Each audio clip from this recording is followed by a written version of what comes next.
following up now in New York tonight. Deborah Denno, who is a law professor at Fordham University and has written extensively on the U.S. lethal injection practices, joins us. And Professor, I appreciate your being with us. And I want to talk a little bit first about some of the misconceptions about the death penalty and how it is applied, the kinds of drugs that are used, and how it's administered even. Is it normally done by a physician?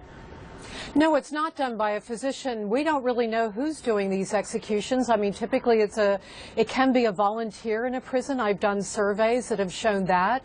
We really don't know. That's secret as well. So the kinds of drugs that are used, there is not any federally mandated mix, for example? Oh, absolutely not. I mean, these are state-run agencies that are administering these drugs. And particularly in the case of Florida, you mentioned to us previously that the mix is a sort of thing that Americans might find quite shocking.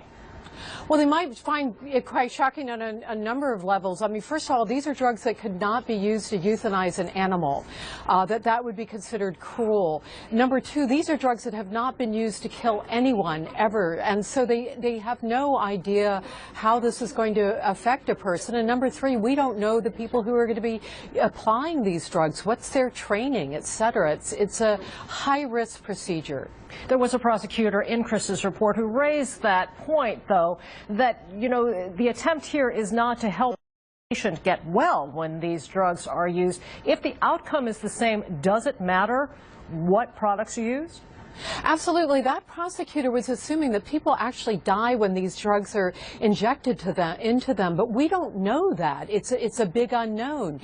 When you have unskilled people injecting even a large supply of drugs into somebody, we've had executions where the drugs don't even enter the system because they're leaking out of somebody's arm.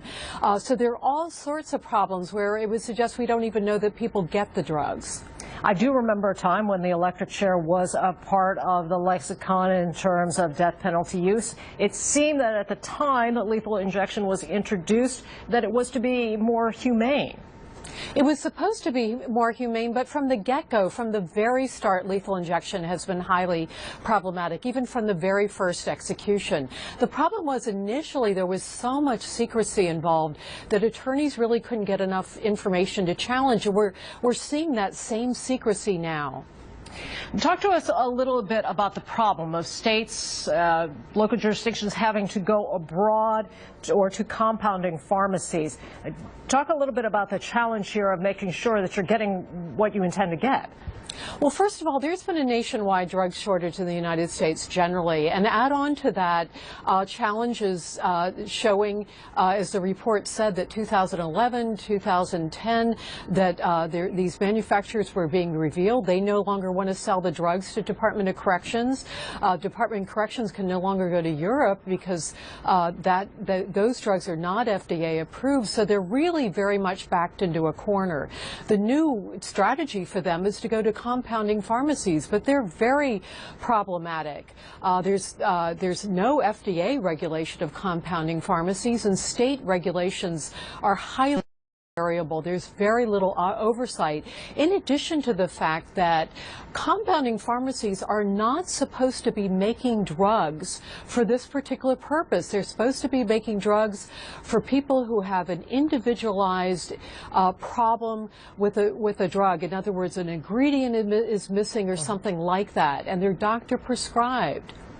Let's talk then about a solution for the states. Is there a way for them to go forward? Because whatever you think about the death penalty, certainly there is somebody's obligation to carry out the instructions of the state. It's hard to know what states are going to do, because this is the same story that's just repeating itself. Every time states try to use a new drug, there are high risks associated with those drugs. There are typically inmate problems with those drugs, and we see problems in executions. And then when the pharmacy is revealed, there's litigation, and the pharmacy ends up not wanting to provide that drug. It's just gone over and over and repeating itself.